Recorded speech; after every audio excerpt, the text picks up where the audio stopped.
Welcome back to Movies at 2 a.m., the show where we discuss B movies, bad movies, low-budget movies, box office bombs, critical disappointments, and all manner of obscure film. I'm Bryce Huffman, once again joined by my siblings Chrissy and Eric. Hey! Yeah, today's gonna be a fun one.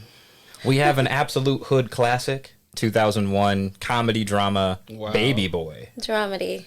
You know, I struggled to figure out if I should put comedy in there at all. And then as I was watching the movie, there's so many moments that are hilarious that I'm like, I have to throw comedy in there to some degree.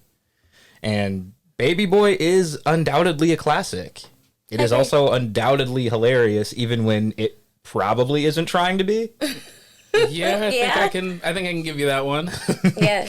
Before we get into it, don't forget to like, share, and subscribe. And of course, spoiler warning if you have not seen Baby Boy. But let's be real, anyone who had BET on their cable has probably seen Baby Boy about a dozen times, if not more. It's like they were trying to compete between this, Soul Food, and Love and Basketball for which one they could play on TV more times. Yeah. That's a fair group. And ATL. Yeah. Yeah. Because they I was love going to say playing. And Boys in the Hood. You know, I feel like I didn't see that one on BET as much, but VH1, there was like a year where they just had Boys in the Hood on repeat, like every day in the summer. And it wasn't like the 30th anniversary or anything, which would have been last year or 2 years ago. Mm-hmm. And it wasn't like the 25th. It was just like a random year where they just kept playing Boys in the Hood. Hood classic. Yeah. Just classic. Yes. Okay, I'm sorry. Speaking of which, that was John Singleton's directorial debut. And then Baby Boy is the last movie that John Singleton wrote. Wow. Really? Really. He didn't write anything that he directed after this. That actually tracks. I mean, are we upset about that? Yeah. Upset is not how I would describe it, but I was definitely surprised to see that he didn't write anything after this. Like, what a way to go out, though, you know, right? With a classic. Did he not write anything else, or did he not write nothing? any films? No feature-length projects. Because I imagine he wrote on Snowfall, right? I don't know, actually. I mean, I know he was one of the showrunners, but I have no idea if he like wrote any of the actual episodes or anything. That's fair. Yeah, but I'm looking at the IMDb synopsis for this movie, and it just doesn't begin to like at all showcase what this movie is. Oh boy. So the IMDb synopsis says, Let's hear it. in South Central LA, a misguided 20-year-old African-American man, a baby boy, faces the commitments of real life. And that just doesn't do it justice at all. First of all, he's 20? Yeah. Crap. I mean, in real life, Tyrese was like 22 or 23 in the movie. He looks like he's so not grown. Really? Yeah, he was not that old when this movie came out. Yeah, he looks very grown. It's because he is bald.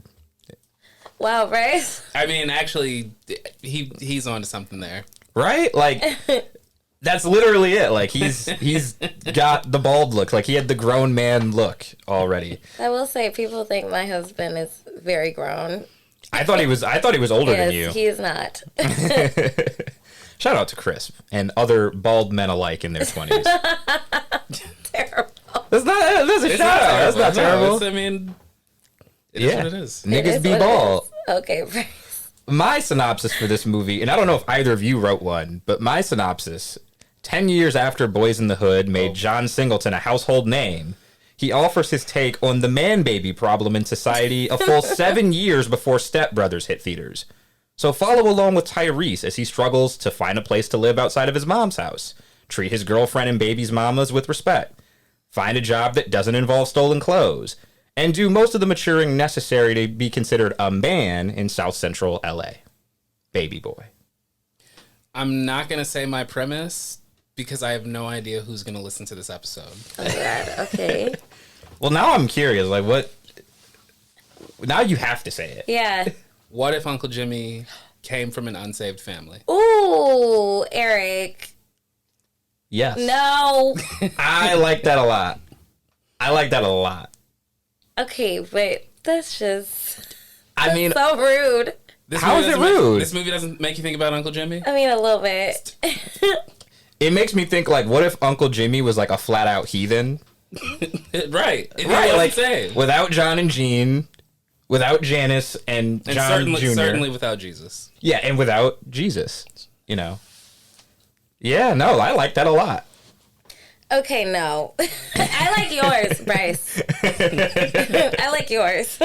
Yeah, so directed by, obviously, John Singleton, R.I.P. Rest in peace. Who loves to return to South Central LA for a lot of his projects. Mm-hmm. But this one in particular, it starts off with that, like, surreal in the womb I scene. hate that so much. I actually kind of love that. Why? Because it's interesting and looks cool. No, it makes me very uncomfortable. Interesting, yes. Looks cool, debatable. I mean, listen, I'll say this.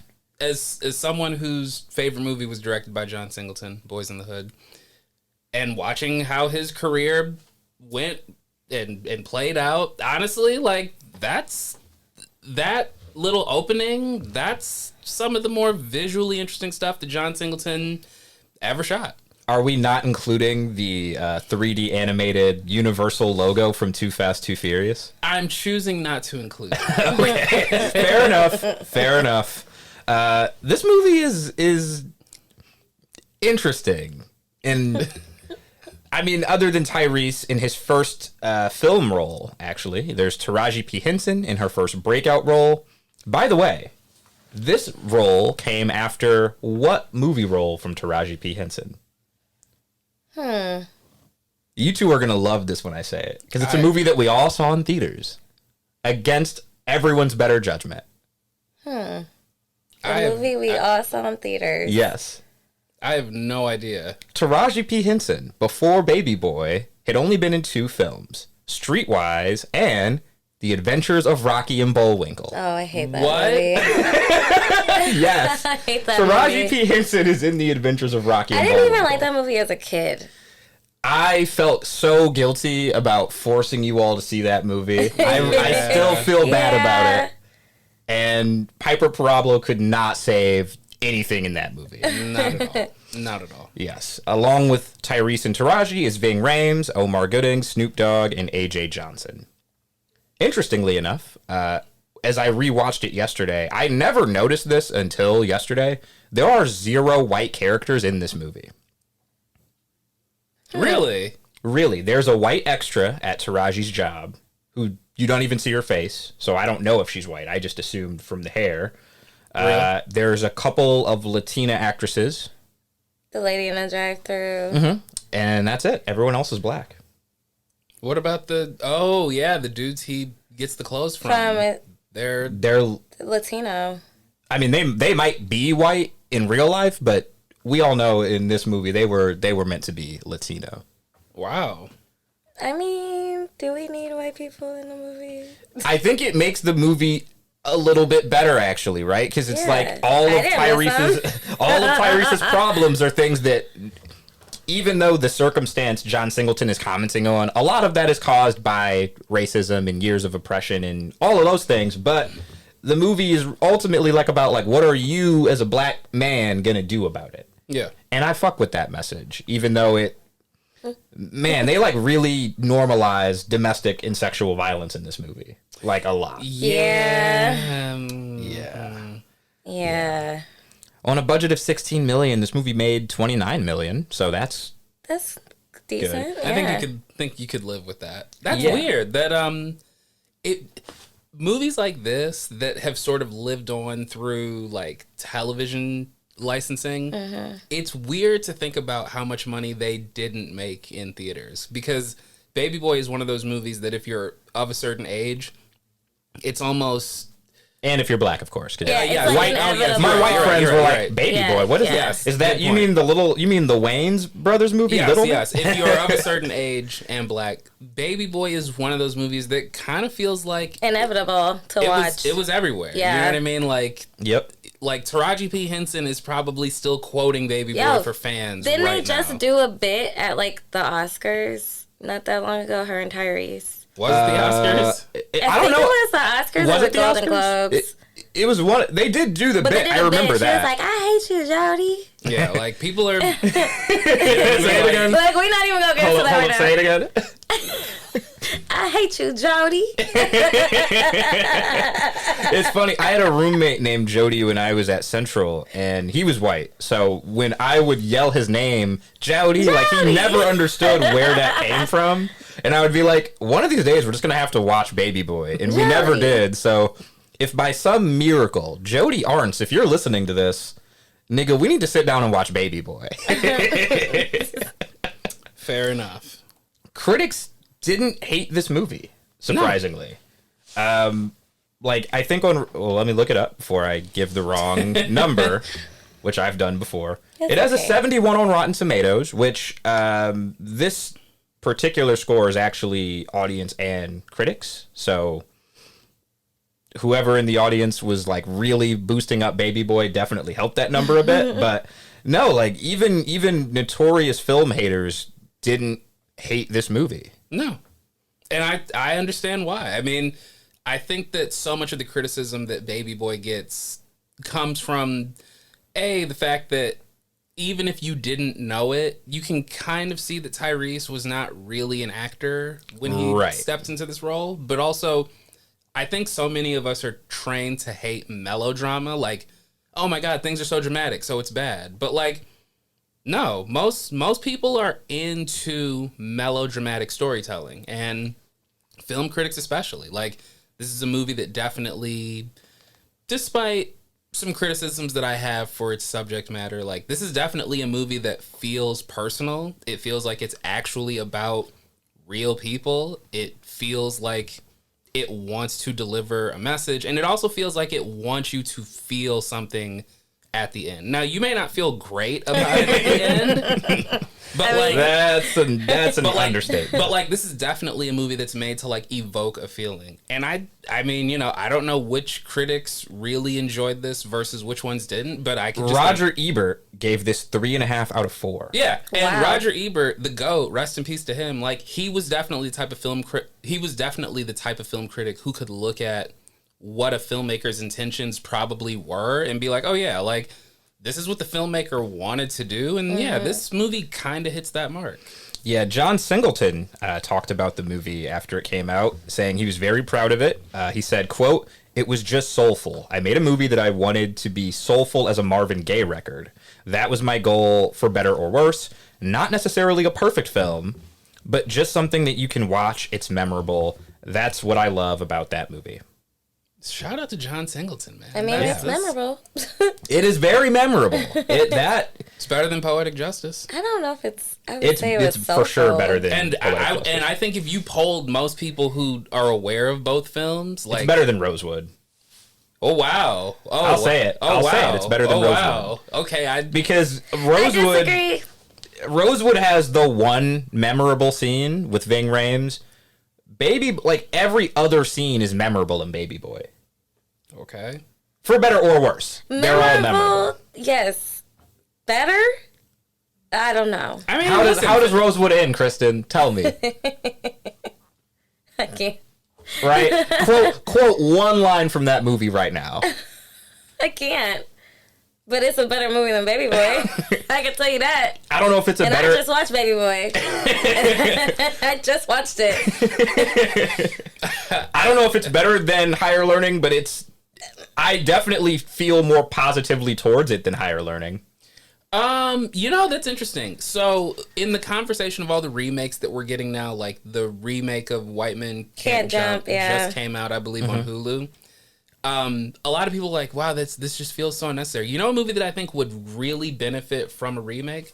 Higher Learning. Yeah. I think in 2023, which means if someone wanted to do it now in 2024, that's a movie whose message might actually resonate even more. Yeah, because the school shooting, the sexual assault stuff, the LGBTQ stuff. Yeah, I think so. I think so, too.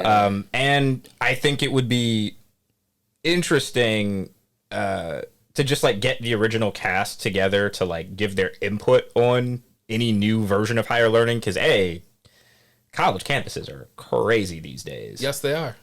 I mean, completely different than what they were. Yeah. Also, shout out to Regina King's character in Higher Learning, like just going to bat for her new white roommate that she don't even like that much. Regina King, real nigga. Not this. I mean, sometimes white people be needing the defense. Not often, But sometimes. Yeah. So I wanted to ask you guys both this question. Speaking of remakes and reboots and stuff, has this movie aged well, in your opinion? Chris, you want to take that first? I don't know. I mean, the movie, so like, as like a black woman, like, this movie has a lot of problems, especially when it comes to the black women characters, which form the movie. Right. And I just feel like, I don't think their parts age well at all. Like, Taraji's role, in my opinion, is just not a role I want to see in 2023. That's fair. How about you, Eric? You think this movie aged well? I will answer the yes or no, but before I say that, I will say this. I think that when people ask the question, has a film aged well, it's important to take out the fact that you can tell how old the movie is, right? Like, right, yeah, like not thinking about like the fashion and the specific language choices. But like, because I think, I mean, not that this has anything to do with Baby Boy, but I think like the older Star Wars movies sometimes fall victim to people saying, these movies haven't aged well. One, they're wrong. But two, right, these movies were made in like the late 70s and early 80s. Of course they look like they're from like the movies 80s. from that era. Yeah. Right. But that doesn't mean that they have not aged well. As far as Baby Boy is concerned, I will say I do think that if this same movie came out today, the grace that I think a lot of people give it for the sake of like it's entertaining in some ways, I don't think they would extend it to it. Because I 100% agree. I slightly disagree, only because I was watching the movie yesterday on Tubi, and for lack of better terminology, like this is what a lot of Tubi movies aspire to be. Like a movie for hood people, with hood people in it, by hood people, with hood nigga problems and solutions to those problems. You just said it, a Tubi movie. This movie came out in theaters. If this movie were to come out in theaters today, I think it would flop. I mean, yeah, but I don't think a movie lots flopping, of good movies flop. I would say, I don't think a movie flopping is a signifier of its quality, right? Like, right? Blade Runner flopped. And Scott Pilgrim vs. the World flopped. Yeah, and literally every science fiction movie since Blade Runner looks like Blade Runner. So, like, yeah, it didn't make money, and neither did its very good sequel. But also, like, what does that mean? But I will say, I think that the female characters in this movie, the writing for them is very not great. It's terrible. It's very noticeable. It's terrible. And I think that for a film where abuse is so front and center in a lot of these relationships, the fact that the movie doesn't really add any real commentary on that specific abuse and like how those characters actually process it. There's no consequences either. I mean, none at all. Like, those things would sort of get this movie sort of dragged through the coals. Especially, not even Taraji's character, but her homegirl that she's always on the phone with. Yes. I cannot remember that actress's name. Her name is, and I wrote it because she played Dashiki. Yes. And her sister, Tracy Sherelle Jones. Her sister is Tamala Jones. That explains why they both look so good. Anyway. And why they both sound the exact same. But yeah, that character would become like public enemy number one on social media. They'd be like, I can't believe you did this. Yeah. You know, interestingly enough, I feel like her character probably had way more scenes like in the original version of the script or the original cut of the movie. Cut down. Right, because like you see her early on, probably in the first 5 minutes. You don't see her again until like past the 45-minute mark. Yeah. Yeah, her character, her co-worker.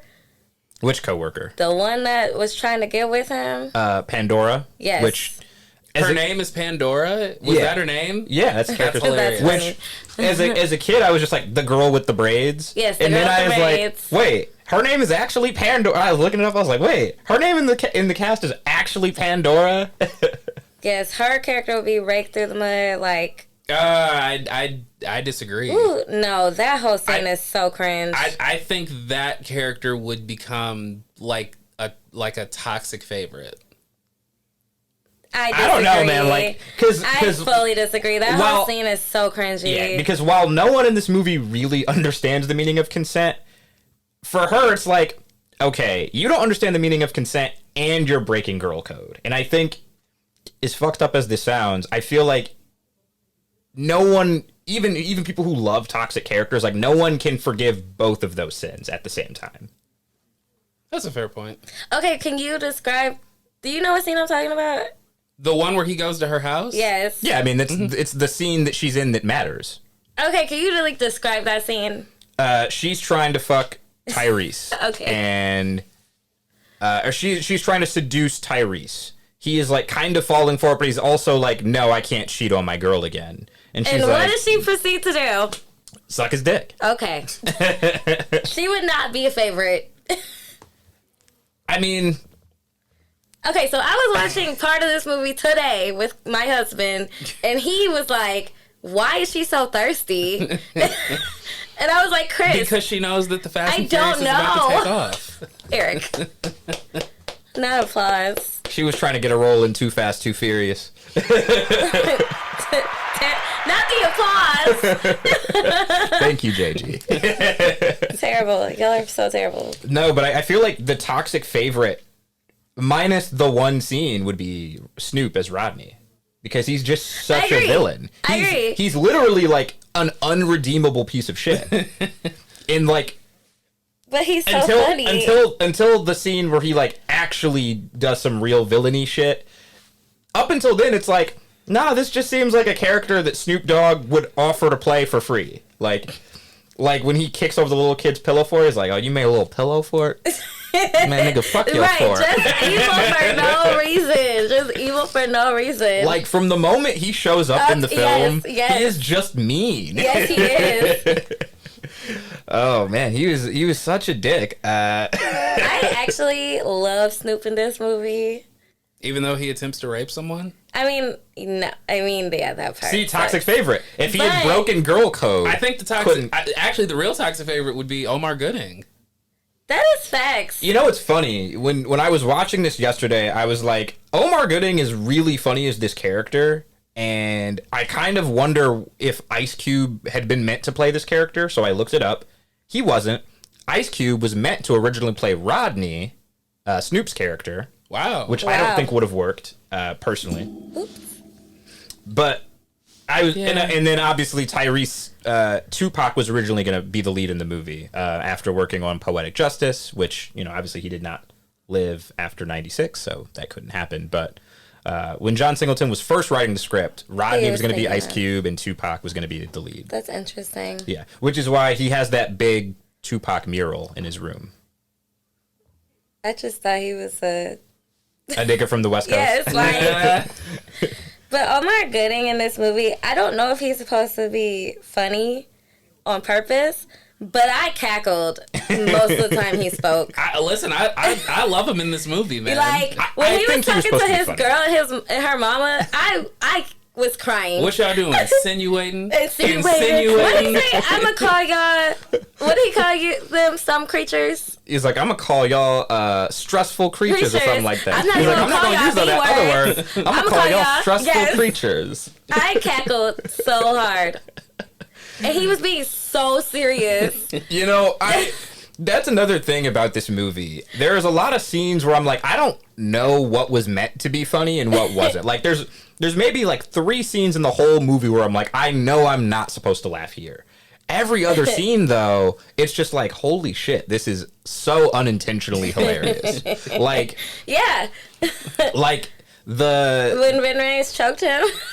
When Ving Rhames, like, first choked him out in the chair, I was like, there's no way people had a straight face on set. And then there's no way. No, yes, I cackled at that part too.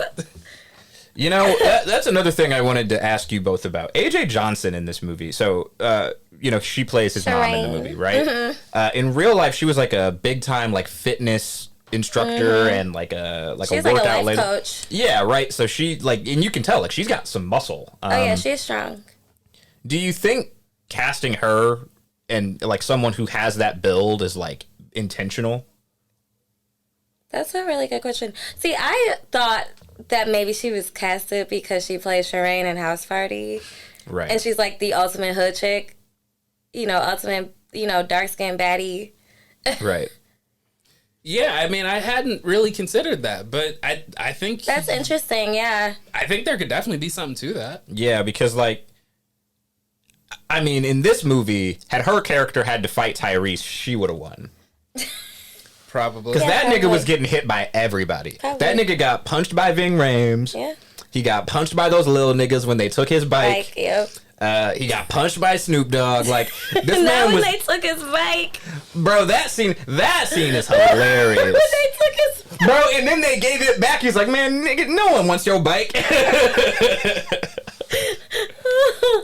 Oh my God. Yeah, he's like, don't nobody want your punk ass bike, cuz. I forgot how funny this movie was. Bro, this movie, there's so many scenes where I'm like, this shit is so goofy, but I shouldn't be laughing at. Like, there's stuff in here I'm like, that shouldn't be funny, but it is.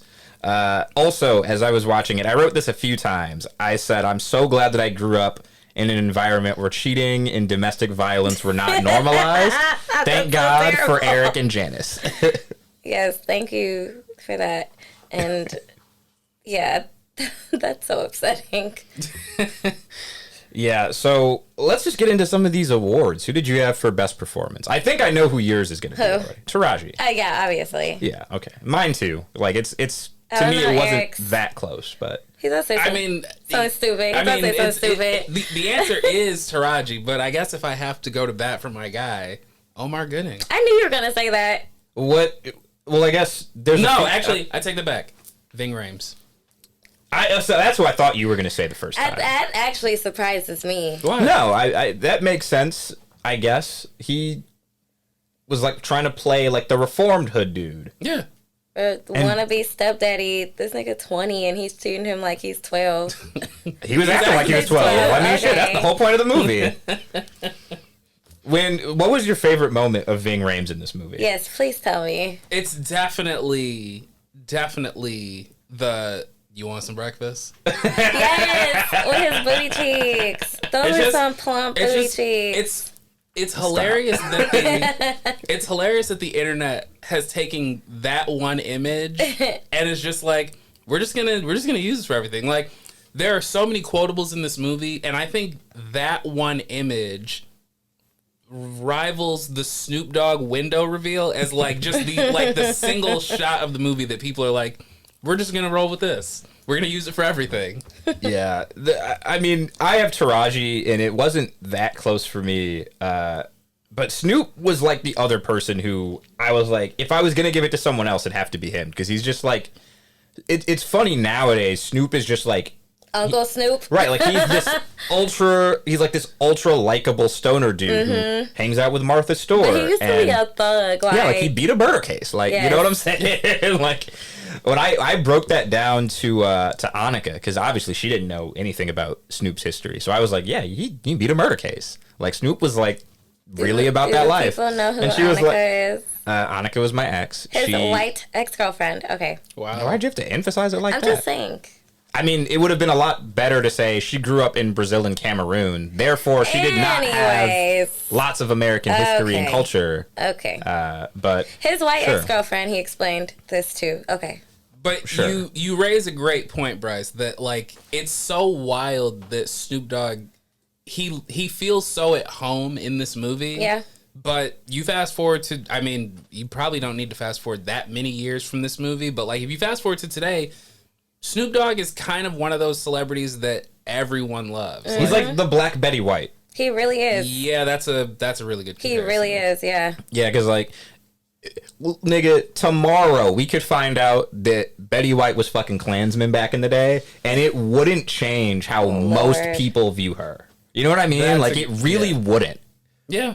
Like niggas would really be like, man, y'all are just hating on Betty. We all make mistakes.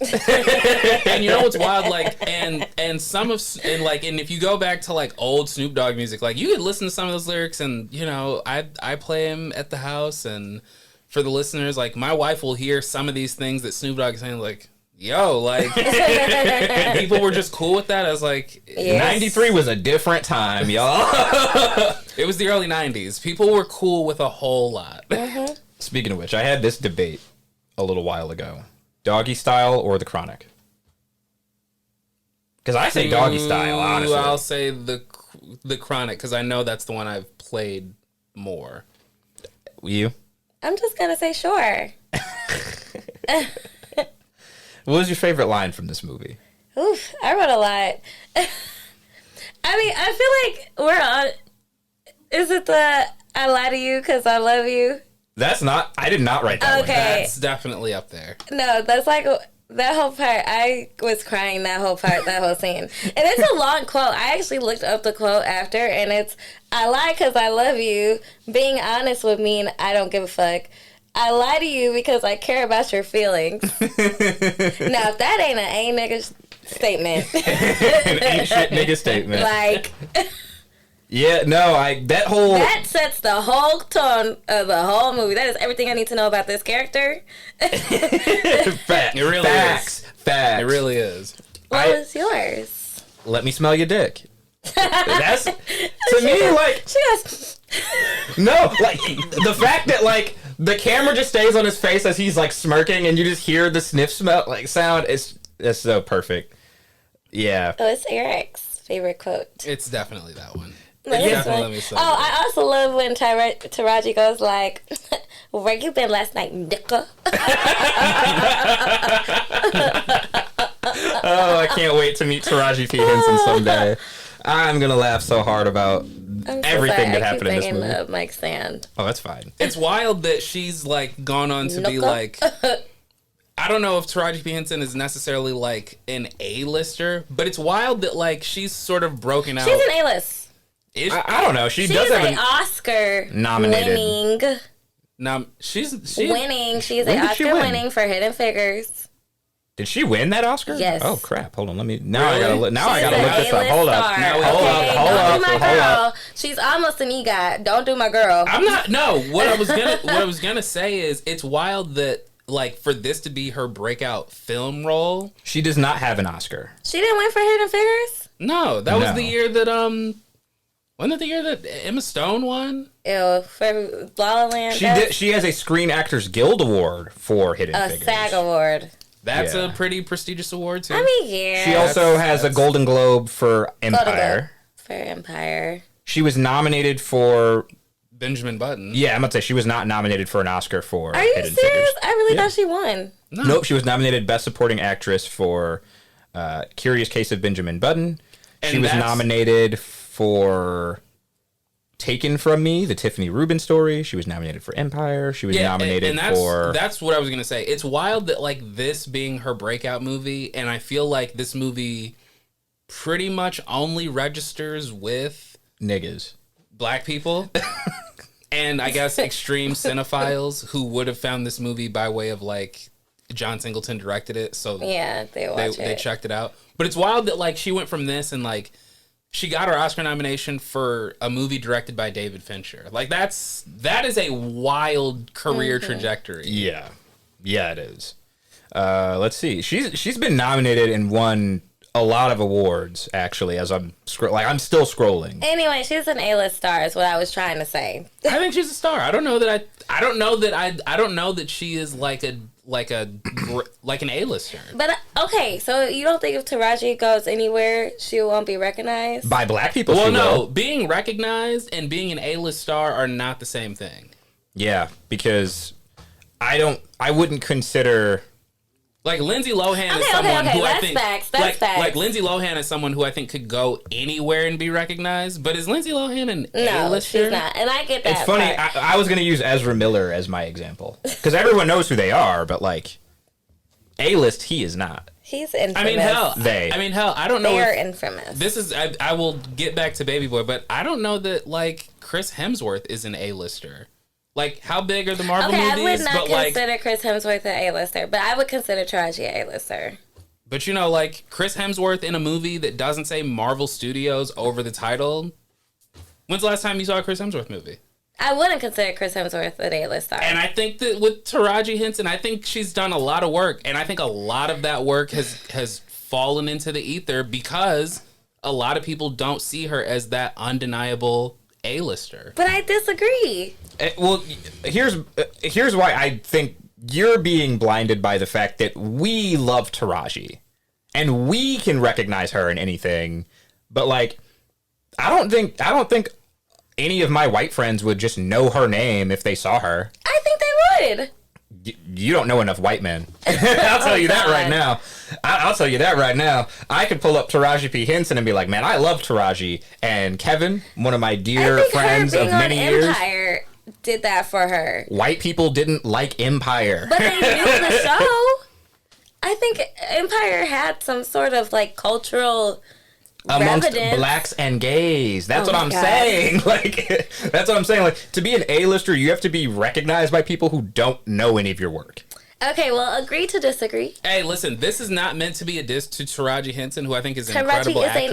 an A-list star. This is just me saying that I do not believe she's an A-list. She is an A-list. Well, where's your cutoff for A-lister? Like, Okay, so you have your A-list, you have your B-list, D-list, whatever. well, I mean, like, what is the beyond being recognized? Like, when I think A-list, it's like someone who I think people can remember the last few things that they were like really popping for. And for Taraji, outside of Empire, in the last 5 years, name one movie that like you really love for her. Was that 5 years ago already? I mean, I guess it was. Yeah, that was 2018. But I think a quality of no, work, that was 2016. So no, that doesn't count. quantity of work, and I think just her face being just everywhere. She's in Minions: The Rise of Gru. Yeah. I think she's an A-list star. I actually saw that movie.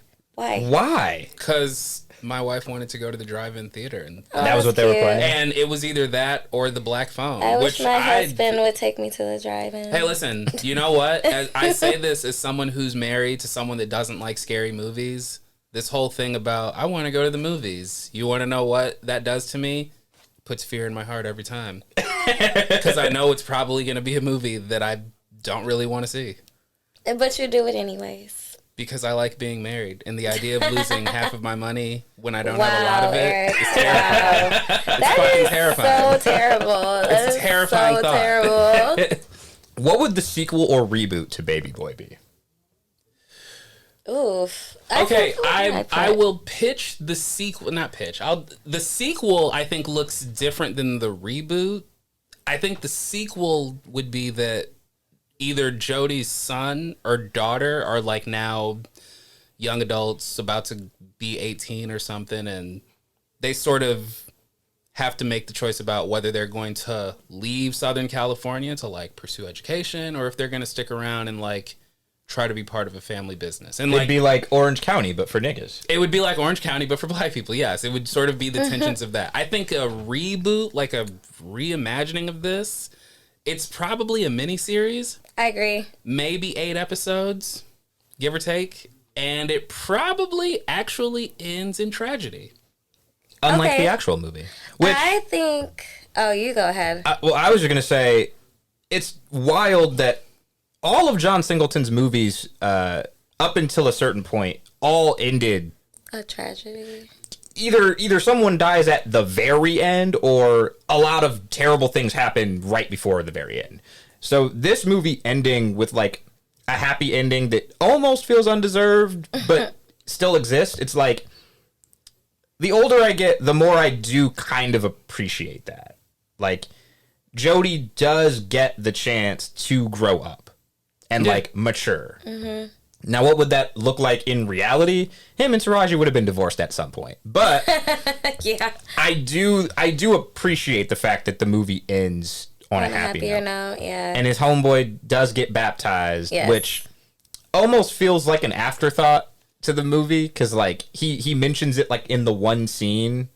Then they pray before they commit a murder. And then he gets baptized at the end, and it's like all is forgiven. Yeah, your sins are washed away. Right. Even murder. Right. Now, what would your sequel and reboot be? Okay, so I actually said I think it would be a prequel, and it would be about him, his brother, because that was like a whole storyline about his brother and how he got kicked out, and it also would have like him meeting Taraji, and yeah.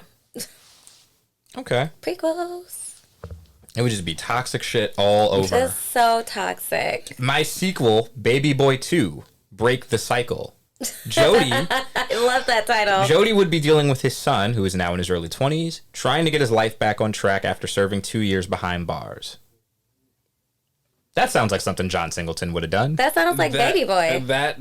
Isn't that what literally happened in Baby Boy? Wait, okay, so that actually begs the question. So in the movie, Taraji does mention like the fact that he went to prison. Yeah. What did is that a? Do they ever talk about They never say what he did. Say what happened. And I don't believe they ever say how long he was locked up for. That was another thing I had. What is the time frame? Because his mother starts a garden at the beginning of the movie, and like midway in the movie, she has a full garden. First of all, vegetables don't all ripe at the same point, so I'm confused. Yeah, nigga, her gardening game was like, I'm like Poison Ivy-esque. Girl, what? what type of miracle grow? Right. She was like old girl in Sky High who could control plants. Yes, that's what I'm saying. Like, what is the time frame? Because they briefly mentioned he was in prison. So how long has he been home? They also mentioned his brother died. How long did that happen? So if it was a prequel, they could be like, oh, Jody's about to go to jail. Yeah, they also never say what he went to jail for. So it's like, you get the sense from the fact that at the end he doesn't want to shoot Snoop, and he doesn't really seem, he doesn't really have the stomach for a lot of the street shit that happens in the movie. Whatever he went away for, probably nonviolent drug offense. Drug offense, right? I always assumed it was like for weed or something because his mom, and that's why his mom flipped out. Yeah, and probably at like a place where it doesn't have to be super high level intense security. Because another thing they keep saying in the movie is that he's, you know, even though he's from this area, like he's not really like this thorough about it type of dude. Like he's not a thug. Yeah, he's not a gangbanger. Yeah, even though he desperately tried to be for. Okay, wait, hot take. Do y'all think Omar Gooding's character is a gangbanger, or do you think it's a front? No, he is. I think he is. He did not blink when he shot Snoop. That's facts. Like he took the gun, blam blam blam, and was like, "Nigga, we gotta go." And I feel like if he wasn't about that life, they would have that would have been a conversation between the two of them. Okay. You know. Yeah. But and there's the scene where he's like teaching him how to punch. He's like, "I taught you better than that." So I assume his character is at least a little bit older than Tyrese is supposed to be in the movie, so I believe. Yeah, I kind of assumed it was like maybe like a big brother type. Yeah, like his kind of surrogate big brother. Yeah, yeah. But either way, I mean, my only additional flowers that I really want to give. I mean, there's not enough we can say about John Singleton. R.I.P. Rest in peace. Yeah. That tribute. That slight tribute that they give to him in Snowfall was really cool to watch. I really enjoy how they sort I've of never watched Snowfall, so. Well, I will not spoil. You can spoil it. No. I think we'll let you watch it. I think that's a series that you should watch, and I think now that like Boys in the Hood is my favorite movie. It's a top 5 for me. When you said it's a classic, that's when I got the point. Listen, and before this episode ends, I cannot let this end without saying that because of Boys in the Hood, John Singleton was the youngest person to ever be directed for the Best Director Oscar. And nominated. And I think he still might be the youngest person. The only person I could see being younger than him that would have, I mean, I don't know how old Greta Gerwig is. I was literally about to say that, Greta Gerwig. I was about to say, like, I feel like I remember someone mentioning it a few years ago, and that would have been the only person that I think it would have applied to. But outside of that, it's interesting how, like, now that Snowfall is over, even though John Singleton didn't get to see that to completion, it's just interesting, like, the way that John Singleton has tried to tell stories in this setting at different points in his career. Because with Boys in the Hood, that was his first film, and that was very much sort of, I'm going to assume, him being able to really he was able to really bring the experience of like what it's like to be that young in that setting there. Then his career takes off, he does Baby Boy, and it's like, yeah, you know, I'm the man now. Like, I can kind of just do whatever. Do what I want, yeah. And for better and for worse, I think Baby Boy kind of feels like a movie where it's like, yeah, we can just do whatever. Yeah, he took risk, yeah. But with Snowfall, it's like, you know, now that it's over and like now that I've seen how they concluded, it's like, wow, like this dude really kept finding ways to tell like compelling stories about interesting characters in this place. And even though they're all taking place at different points in time, I just think that's really cool. And rest in peace to him, man. Yeah, rest in peace. Did you have any additional flowers that you wanted to give? Nope. Yeah, those were all of my thoughts. I guess I'll let you guys, if you had any closing thoughts on the movie you wanted to give. I know you have a lot written there. Oh, literally in closing, it just says, I hate niggas. Closing. And when you say niggas, I assume you mean men in particular, right? Yes. Okay. Just wanted to clear that up for the listeners. Closing thought, whoever was chosen to be the lead of this movie definitely would have become Roman Pierce in Too Fast, Too Furious. And y'all are obsessed with Fast and Furious. Well, no, because John Singleton's next movie was Too Fast, Too Furious. Right, and that's why Tyrese... So, funny... I'm so glad you made me remember this. Ja Rule is in the first Fast and the Furious movie. He's known really as the guy that just says, "No, Monica!" Yeah. He was offered a bigger role in Too Fast, Too Furious. He would have served kind of in the role that Tej does.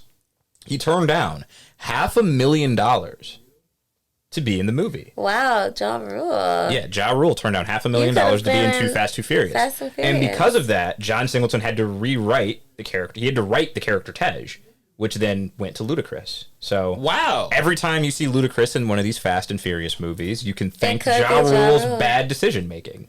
I mean, then we never would have had Firefest. How much did he want for the role? I don't think it was about the money. I think he just didn't want to do it. Oh. And John Singleton was like, "Look, man, you get a bigger role. Your character kind of gets to really stand on his own legs. This is him in a different city, having established himself, and he didn't want to do it." So, yeah.